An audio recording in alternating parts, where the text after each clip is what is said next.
పరిశుద్ధమైన నామానికి స్తోత్రాలు. కూడిన మీకు ప్రభునందు వందనాలు తెలియజేస్తూ ఉన్నాను. ఈ పునరుద్ధానపు ఆదివారం మరలా మనం దేవుని సన్నిధిలో కూడుకోవడానికి ప్రభు ఇచ్చినటువంటి అవకాశాన్ని బట్టి ప్రభువుని మహింపరుస్తూ స్తుతిస్తూ ఉన్నాను. ఈరోజు ఆదివారాన్ని మట్టల ఆదివారం అంటారు. ఏ ఆదివారం అంటారు? మట్టల ఆదివారం. ఈ మట్టల ఆదివారం అనేటువంటి ఈ పదప్రయోగం బైబిల్ గ్రంథంలో మనం ఎక్కడ చూడం, ఎక్కడ మనకు కనిపించదు.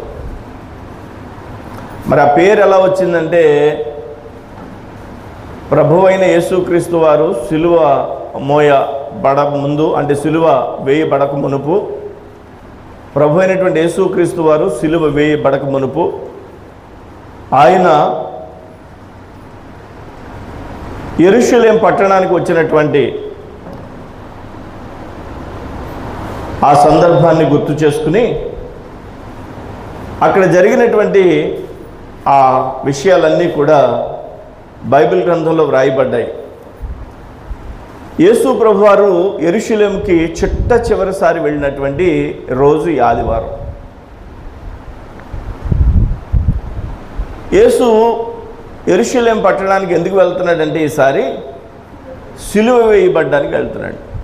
ఆయనకు ముందే తెలుసు, అంటే వారం రోజుల ముందే ప్రిపేర్ అయ్యి వచ్చేసాడు యెరూషలేంకి.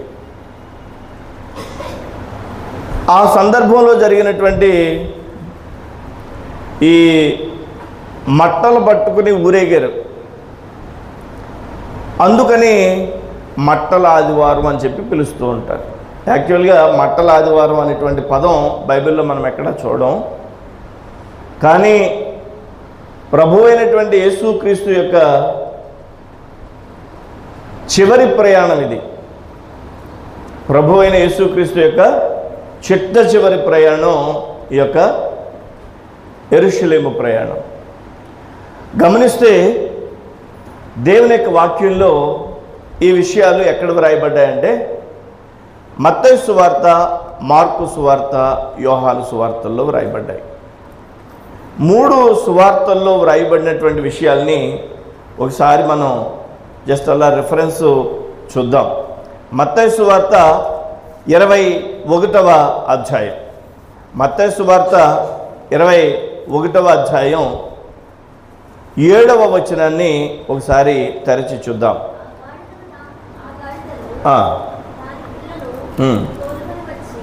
మత్తయి సువార్త 21వ అధ్యాయము 7వ వచనం నుండి చదువుదాం. ఆ గాడిదను దాని పిల్లను తోడుకుని వచ్చి వాటి మీద తమ బట్టలు వేయగా ఆయన బట్టల మీద కూర్చుండెను. జనసమూహములోనూ అనేకులు తమ బట్టలు దారి పొడుగున పరిచిరి. కొందరు చెట్ల కొమ్మలు నరికి దారి పొడుగున పరిచిరి. జనసమూహములలో ఆయనకు ముందు వెళ్ళిచుండిన వారు, వెనుక వచ్చుచుండిన వారు, దావీదు కుమారునికి జయము, ప్రభువు పేరట వచ్చేవాడు స్తుతింపబడునుగాక, సర్వోన్నతమైన స్థలములలో జయము అని కేకలు వేయుచుండిరి. ప్రభువైన యేసుక్రీస్తు యెరూషలేము పట్టణానికి వెళ్ళడానికి చిట్ట చివరి ప్రయాణంలో ఆయన ఎన్నుకున్నటువంటి వాహనం ఏంటంటే గాడిద. గాడిదనే ఎందుకు ఎన్నుకున్నాడంటే, గాడిద భారవాహక వాహనం. గాడిద బరువును మోస్తుంది, భారాన్ని మోస్తుంది. మనుషులందరి యొక్క భారాన్ని, మనుషులందరి యొక్క బరువును మోసేటువంటి ఆ పనిలో వెళుతూ ఉన్నాడు. కాబట్టి గాడిద మీద ఎక్కడం జరిగింది. మన భారతదేశంలో అయితే గాడిద ఎక్కిస్తే అది చిన్నతనం, అంతేనండి. గాడిద ఎక్కిస్తే అది చిన్నతనం. కానీ మనం చదువుకుంటున్నటువంటి ఈ ప్రాంతంలో, యెరూషలేము ప్రాంతంలో గాడిద మీద ఎక్కించడం అనేది ఒక ప్రత్యేకమైనటువంటి సందర్భాల్లో ఎక్కిస్తారు. గుర్రం ఎక్కించడం అనేది ఇక్కడ రాజులను ఎక్కిస్తారు. పెళ్ళి చేద్దామని ఎవరన్నా అనుకుంటుంటే వాళ్ళ ఇంటికి ఎవరెవరు వస్తున్నారో తెలుసా? ఏమండి మాకు గుర్రం ఉందండి, పెట్టమంటారా? పెళ్ళికొడుకుని ఎక్కిస్తారా? మాకు రథం ఉందండి, పెట్టమంటారా? పెళ్ళికొడుకుని తీసుకెళ్తారా? గుర్రం మీద రాజు ఎక్కుతాడు, పెళ్లి కొడుకు ఎక్కుతాడు. గాడిద మీద సమాధానకర్తయగు ప్రభు అయిన యేసయ్య ప్రయాణం చేశారు. దేవునికి స్తోత్రం కలుగును గాక. యేసు ప్రభు వారు తన శిష్యుల్ని పిలిచి, మీరు వెళ్ళి పలానా గ్రామానికి వెళ్ళి అక్కడ గాడిదలు కనిపిస్తాయి, కట్టబడి ఉంటాయి, అవి వాటిని ఇప్పుకురండి అని అన్నాడు. ఆ గాడిదలు ఇప్పుతుంటే ఎవరైనా వచ్చి, ఏంటయ్యా ఎందుకు ఇప్పుతున్నారని అడిగితే, ఇది ప్రభువుకు కావాలి అని చెప్పమన్నాడు. నాకు ఇప్పటికీ చాలా పెద్ద డౌట్ ఇక్కడ. యేసు ప్రభు వారు ఏమని అన్ని ఉండాల్సిందని నేను అనుకున్నానంటే, ఏమండి గాడిదలు మీయనంటారా బాబు?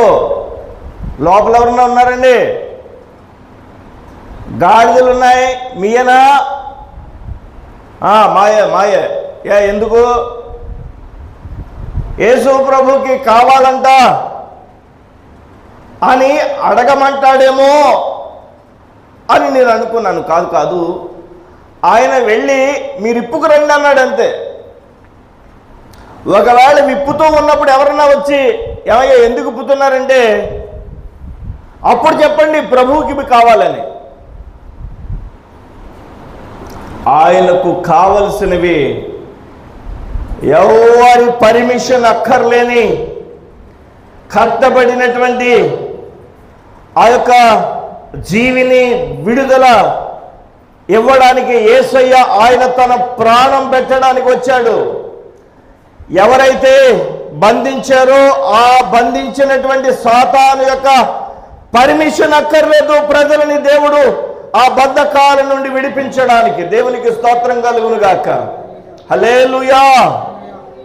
ఆ గాడిదలను విప్పినప్పుడు అక్కడ అడిగారు, ఎందుకు ఇప్పుతున్నారయ్యా అని అడిగినప్పుడు యేసయ్యకు కావాలి అని చెప్తే, అయితే తీసుకెళ్ళండి అన్నారు వాళ్ళు. అయితే ఆ గాడిదను గాడిద పిల్లను తీసుకొచ్చిన తర్వాత యేసు ప్రభు వారు ఆ గాడిద మీద ఎక్కడానికి ఇష్టపడ్డాడు. ఈ గాడిద మీద కొన్ని వస్త్రాలు వేశారు వాళ్ళు, యేసయ్య ఎక్కుతున్నాడు కదా అని. బహుశా గాడిద అనుకుని ఉంటుంది, ఇదేంటి ఎప్పుడు కూడా నా మీద మాసిపోయిన బట్టలు మూట కట్టి అటొక మూట ఇటొక మూట వేసేవారు, ఆయా వస్తువులు సంచుల్లో వేసి అటొక సంచి ఇటొక సంచి వేసేవారు, ఇదేంటి బట్టలు మడత పెట్టి శుభ్రమైనటువంటి బట్టలు నా మీద వేస్తున్నారని చెప్పి ఆశ్చర్యపోయి ఉంటుంది. తన యొక్క స్థితి మారింది, తన యొక్క ఆశీర్వాదం ప్రభువులోనికి వెళ్ళింది అన్న విషయం అప్పటికి బహుశా తెలిసి ఉండకపోవచ్చు. సరే, ఆ గాడిద మీద ఎప్పుడైతే వస్త్రాలు వేశారో యేసయ్య ఆ గాడిద పిల్ల మీద ఎక్కడం జరిగింది. అంతేకాదు, గాడిద ఒక్కొక్క అడుగు వేయడానికి ప్రారంభిస్తుంటే క్రింద నడవనివ్వడం లేదు ప్రజలు. ఆ గాడిదను తమ వస్త్రాలు క్రింద రోడ్డు మీద వేసి నేల మీద వేసి ఆ వస్త్రాల మీద నడిపిస్తున్నారు ఆ గాడిదని. ఎక్కడికి? యెరూషలేము వైపుకు. దేవునికి స్తోత్రం కలుగును గాక. ఇంకా లేలేత కొమ్మల్ని తీసుకొచ్చి అక్కడ ఆ యొక్క దారిలో వేస్తున్నారు. ఆ యొక్క యేసు ప్రభు ఎక్కినటువంటి గాడిద పిల్ల ఆ శుతిమెత్తని ఆకుల మీద వస్త్రాల మీద నడుస్తోంది. తనలో తాను అనుకుని ఉండొచ్చు, బహుశా ఏంటి నాకు ఈ గౌరవం, ఏంటి నాకు ఈ ఘనత, ఏంటి నాకు ఈ సౌకర్యం అని అనుకుని ఉండొచ్చు. కారణం ఏంటంటే తన మీద ఉన్న యేసయ్యే. దేవునికి స్తోత్రం కలుగును గాక. యేసయ్య వలనే మనకి ఏ ఘనత అయినా, యేసయ్య వలనే మనకి ఏ ఆశీర్వాదమైన, యేసయ్య వలనే మనకి ఏ సౌకర్యమైన, యేసయ్య వలనే మనకి ఏ ఆరోగ్యమైన దేవునికి స్తోత్రం కలుగునుగాక. హల్లెలూయా. కాబట్టి ఈ యొక్క గాడిదను యెరూషలేము వైపుకు తీసుకుని వెళ్తూ ఉన్నారు. అక్కడ ఉండేటువంటి శిష్యులు, జనసమూహం అంతా కూడా పోని వెళ్తూ ఉన్నప్పుడు వాళ్ళు ఏం చేశారో తెలుసా? మార్గ మధ్యంలో అక్కడ ఉండేటువంటి కొన్ని చెట్ల కొమ్మలను తీసుకొచ్చారు. చూడండి, లేవీకాండము 23వ అధ్యాయము 40వ వచనంలో ఏమేమి చెట్లు పట్టుకోవాలో అక్కడ వ్రాయబడింది. లేవీకాండము 23వ అధ్యాయము 40వ వచనం ఇక్కడ వ్రాయబడింది. మొదటి దినమున మీరు దబ్బ పండ్లను, ఈత మట్టలను, గొంజి చెట్ల కొమ్మలను, కాలవల యొద్ద నుండి నిరవంజి చెట్లను పట్టుకుని 7 దినములు మీ దేవుడైన యెహోవా సన్నిధిని ఉత్సహించుచుండవలెను. ఇజ్రాయేలీలకి దేవుడిచ్చినటువంటి ఒక కట్టడది. దేవుని యొక్క మందిరంలో ఉత్సాహంతో చెప్పాల్సినటువంటి, దేవుని స్తుతించాల్సినటువంటి సందర్భంలో వారి చేతుల్లో ఇక్కడ ఉన్నటువంటి ఈత మట్టలు, తర్వాత గొంజి చెట్ల కొమ్మలు, నిరవంజి చెట్ల కొమ్మలు ఇవన్నీ పట్టుకుని దేవుని స్తుతిస్తూ ఉంటారు. అయితే ప్రభువైనటువంటి యేసుక్రీస్తు వారు యెరూషలేముకి గాడిద మీద ప్రయాణం వెళ్తున్నప్పుడు వారందరూ కూడా అప్రయత్నంగానే వారి చేతుల్లో ఈత చెట్ల ఆకులను పట్టుకున్నారు. పట్టుకుని దేవుణ్ణి స్తుతిస్తూ, దేవుణ్ణి మహింపరుస్తూ, ఖర్జూర మట్టలను పట్టుకుని దేవుని మహింపరుస్తూ అంటున్నారు, హోసన్నా జయము, దావీదు కుమారునికి జయము అని చెప్పడం జరిగింది. దేవునికి స్తోత్రం కలుగును గాక. హల్లెలూయా. మత్తయి సువార్తలో మనం చదువుకుంటూ ఉన్నాం. 21వ అధ్యాయంలో అదే విషయాలు మనం చదువుకున్నాం. ఏమని? దావీదు కుమారుడా,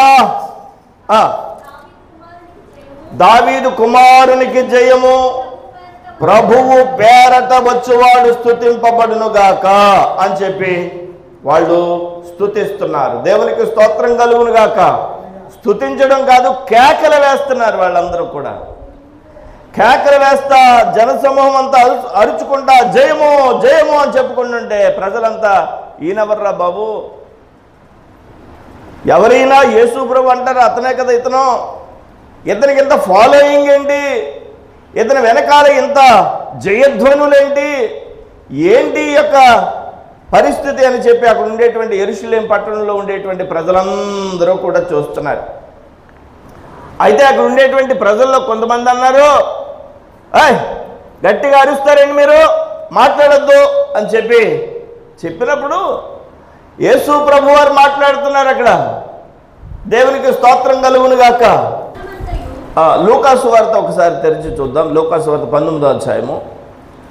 ప్రభు అయినటువంటి యేసుక్రీస్తు కేకల్ని, దేవుని స్తుతించడాన్ని ఆపడానికి ఆయన అస్సలు ఇష్టపడ్డు. లూకాసు వార్త 19వ అధ్యాయము 39-40 వచనాలు. 39-40. ఆ సమూహములో ఉన్న కొందరు పరిసయ్యులు, బోధకుడా నీ శిష్యులను గద్దింపమని ఆయనతో చెప్పగా ఆయన వారిని చూచి, వీరు ఊరకుండిన ఎడల ఈ రాళ్ళు కేకలు వేస్తాయి అని అన్నాడు. దేవునికి స్తోత్రం కలుగును గాక. నా శిష్యుల్ని ఒకవేళ ఊరుకోమంటే రాళ్ళు కేకలు వేస్తాయి, రాళ్ళు స్తుతిస్తాయి. మరొక సందర్భంలో అన్నాడు, చిన్నపిల్లల్ని ఆటంకపరచవద్దు అని అన్నాడు. మరొక సందర్భంలో అన్నాడు, పెద్దలు లేకపోతే శిష్యులు స్తుతిస్తున్నప్పుడు వాళ్ళని నేను ఆటంకపరిస్తే రాళ్ళు కేకలు వేస్తాయి అన్నాడు. దేవునికి స్తోత్రం కలుగును గాక. ఆయన జయధ్వనుల మధ్యలో యెరూషలేము పట్టణానికి ఆ చివరి ప్రయాణం వెళ్తూ ఉన్నాడు ఆ గాడిద ఎక్కి. అలాంటి సందర్భంలో జరిగినటువంటి విషయాన్ని ఈరోజు మనం ధ్యానం చేస్తూ ఉన్నాం. మత్తయి సువార్తలో చదువుకున్నాం. అదే విషయాన్ని మార్కు సువార్తలో కూడా ఒకసారి చదువుతాం. మార్కు సువార్త మార్కు సువార్త 11వ అధ్యాయంలో వ్రాయబడినటువంటి విషయం. మార్కు సువార్త 11వ అధ్యాయము 7వ వచనం నుంచి చదువుదాం. వారు ఆ గాడిదను యేసునొద్దకు తోడుకుని వచ్చి తమ బట్టలను దానిపై వేయగా ఆయన దాని మీద కూర్చుండెను. అనేకులు తమ బట్టలను దారి పొడుగులను పరిచిరి, కొందరు తమ పొలములలో నరికిన కొమ్మలను పరిచిరి, మరియు ముందు వెళ్ళుచుండిన వారును వెనుక వచ్చుచుండిన వారును, అంటే యేసయ్య చుట్టూ వెనుక ఉన్నారు జనం, ముందు ఉన్నారు. జయము అంటే హోసన్నా అని పాడుతున్నారు. ప్రభువు పేరట వచ్చువాడు స్తుతింపబడును గాక. వచ్చుచున్న మన తండ్రి అయిన దావీదు, తండ్రి అయిన దావీదు రాజ్యం స్తుతింపబడును గాక. సర్వోన్నతమైన స్థలములలో జయము అని కేకలు వేసిరి. దేవునికి స్తోత్రం కలుగు. దావీదు యొక్క రాజ్యం స్తుతించబడాలి. తండ్రి అయిన దావీదు యొక్క రాజ్యం స్తుతించబడాలి అని చెప్పి అక్కడ ప్రజలు దేవుని ప్రభు అయిన యేసుక్రీస్తుని స్తుతిస్తున్నారు. ఈయన ఈ లోక రాజ్యం ఏలడానికి వెళ్తున్నాడేమో అని చాలామంది అనుకున్నారు. అక్కడ నామినేషన్ వేయడానికి వెళ్తున్నప్పుడు జనం వెళ్తారు కదా, అలా వెళ్తున్నారు. వాళ్ళకి అర్థం కాలేదు అప్పటికి యేసయ్య ఏం చేయబోతున్నాడు. ఎవరికి తెలియదు యేసయ్య అక్కడ ఏం చేయబోతున్నాడో. యేసు ప్రభు యొక్క మాటలు విన్నారు, ఆకర్షించబడ్డారు. నాయకునిగా వాళ్ళందరూ వాళ్ళందరూ ఇష్టపడ్డారు. యేసు ప్రభు కూడా వెళ్తున్నారు వాళ్ళు జయధ్వనులు చేసుకుంటూ. అందుకని వాళ్ళు చెప్తున్నారు, తండ్రి అయిన దావీదు రాజ్యము స్తుతించబడునుగాక అంటున్నాడు. కానీ పరలోక రాజ్యం ఏర్పాటు చేయడానికి యేసయ్య వెళ్తున్నాడన్న సంగతి వాళ్ళెవరికీ తెలియకపోవచ్చు. ఇదే విషయాన్ని యోహాను సువార్తలో కూడా ఒకసారి చదువుకుని ముందుకెళ్దాం. యోహాను సువార్త 12వ అధ్యాయంలో వ్రాయబడినటువంటి వచనాలు. యోహాను సువార్త 12వ అధ్యాయము 12వ వచనం నుండి 15వ వచనం వరకు. మరునాడు ఆ పండుగకు వచ్చిన బహుజన సమూహము. ఏ పండుగ అది? పండుగ అంటే ఏ పండుగ? పస్కా పండుగ. ఆ పండుగకు వచ్చిన బహుజన సమూహము యేసు యెరూషలేముకు వచ్చుచున్నాడని విని ఖర్జూర మట్టలు పట్టుకుని ఆయనను ఎదుర్కొనబోయి, జయము ప్రభువు పేరట వచ్చుచున్న ఇజ్రాయేలు రాజు స్తుతించబడునుగాక అని కేకలు వేసరి. దేవునికి స్తోత్రం కలుగునుగాక. ప్రభువు పేరట వచ్చుచున్న ఇజ్రాయేలు రాజు స్తుతించబడునుగాక అని కేకలు వేస్తున్నారు. రాజుగా చూస్తున్నారు, రాజ్యం ఏర్పాటు చేస్తాడని నమ్ముతున్నారు. కానీ యేసయ్య ఏర్పాటు చేసే రాజ్యం ఈ లోక రాజ్యం కాదు, పరలోక రాజ్యం. దేవునికి స్తోత్రం కలుగునుగాక. హల్లెలూయా. అసలు యేసయ్య గాడిదనే ఎందుకు ఎక్కాడు అని అంటే, ప్రవచనకర్త అయినటువంటి ప్రవక్త అయినటువంటి జకరియా గారు వారి యొక్క ప్రవచనాలలో ప్రవచించారు. ఏమనంటే, జకరియా ఏమన్నాడు? 9వ అధ్యాయము, జకరియా గ్రంథము 9వ అధ్యాయము 9వ వచనం చదవండి ఒకసారి. సియోను నివాసులారా, జకరియా గ్రంథము 9వ అధ్యాయము 9వ వచనం. సియోను నివాసులారా బహుగా సంతోషించుడి, యెరూషలేము నివాసులారా ఉల్లాసముగా ఉండుడి. ఎవరు? నీ రాజు. రాజు వస్తున్నాడు, రాజు రాబోతున్నాడు.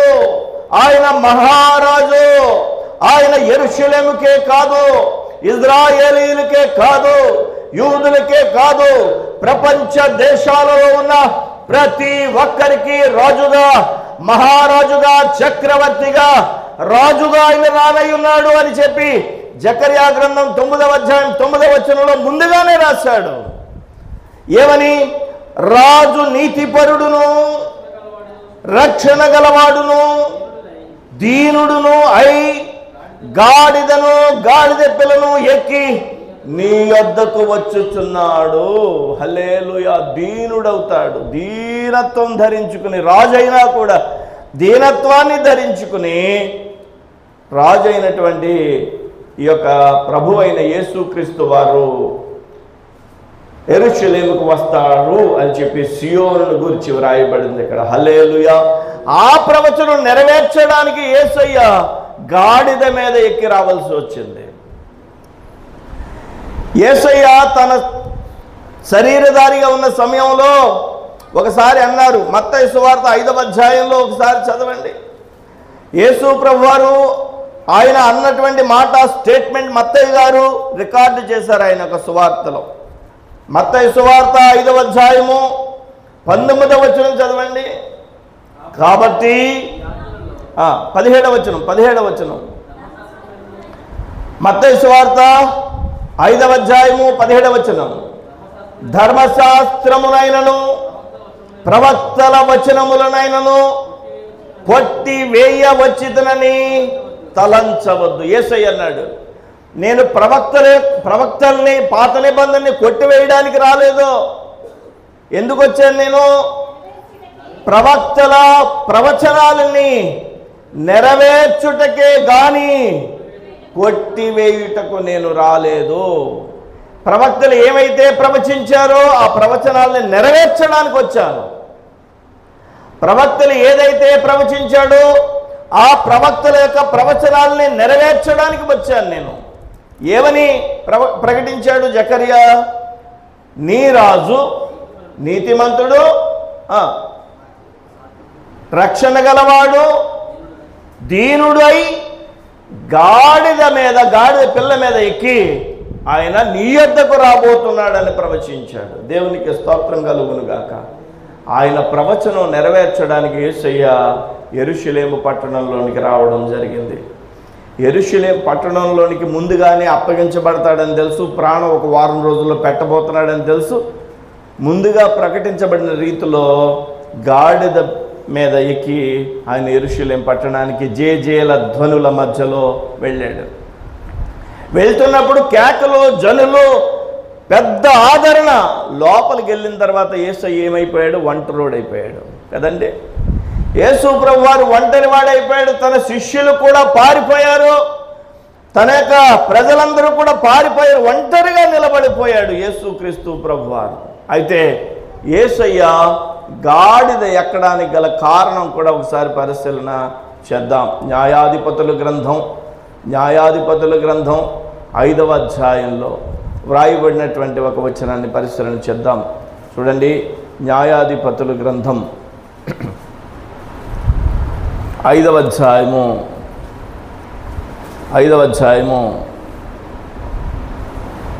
10వ వచనం చదవండి.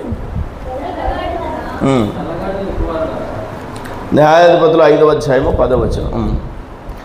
తెల్ల గాడిదలను ఎక్కువారులారా, తివాసుల మీద కూర్చుండు వారులారా, త్రోవలో నడుచువారులారా, ఈ సంగతి ప్రకటించుడి. ఎవరిని గురించి చెప్తున్నాడు? ఎవరు ప్రవచిస్తున్నారు ఈ ప్రవచనం? 5వ అధ్యాయం 1వ వచనం. ఆ దినమున దెబోరాయు అబోనీయము కుమారుడైన బారాకుని కీర్తన పాడిరి. ప్రవచిస్తున్నారు. దెబోరా అనేటువంటి ప్రవక్తి ద్వారా ప్రవచించబడుతున్నటువంటి ప్రవచనం ఇది. తెల్ల గాడిదలను ఎక్కువారులారా. ఎవరెక్కుతారు? న్యాయాధిపతులు ఎక్కుతారు, సమాధానకర్తలు ఎక్కుతారు. న్యాయాధిపతులు, సమాధానకర్తలు ఈ తెల్లగాడిదలను ఎక్కేటువంటి వారు ఈ సంగతి ప్రకటించమని అక్కడ దెబోరా ద్వారా పలకబడుతుంది. అంతేకాదు రాజుల మొదటి గ్రంథంలో కూడా ఒక మాటను మనం పరిశీలన చేయాలి. రాజుల మొదటి గ్రంథము 1వ అధ్యాయము, రాజులు మొదటి గ్రంథము 1వ అధ్యాయము 33వ వచనం చదువుదాం. మొదటి గ్రంథము 1వ అధ్యాయము 33వ వచనం. అంతటా రాజు, మీ ఏలిన వాడనైన నా సేవకులను పిలుచుకుని పోయి నా కుమారుడైన సొలొమోనును నా కంచర గాడిద మీద ఎక్కించి గిహోనునకు తీసుకుని పోయి, దావీదు చెప్తాడు, నా కుమారుడైనటువంటి సొలొమోనుని కంచర గాడిద మీద ఎక్కించుకుని తీసుకెళ్ళమని.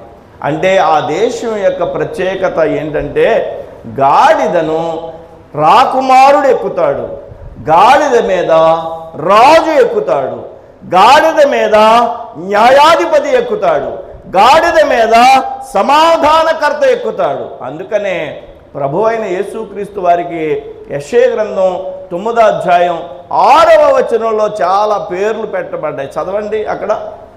యెషయా గ్రంథం 9వ అధ్యాయము 6వ వచనంలో చాలా పేర్లు పెట్టబడ్డాయి యేసయ్యకి. ఏమని?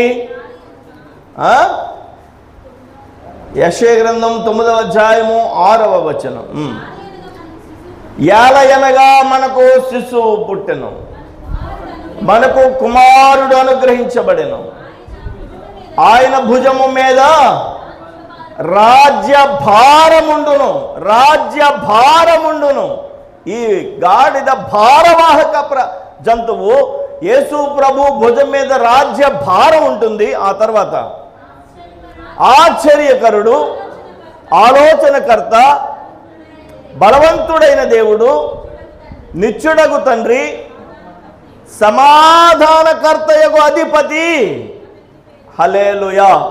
సమాధానకర్త అని చెప్పి ఈ గాడిదలు ఎక్కే వాళ్ళని, గాడిదలను ఎవరెక్కుతారండి? సమాధానకర్తలు ఎక్కుతారు, న్యాయాధిపతులు ఎక్కుతారు, రాజులు ఎక్కుతారు. దేవునికి స్తోత్రం. కాబట్టి ప్రభువైనటువంటి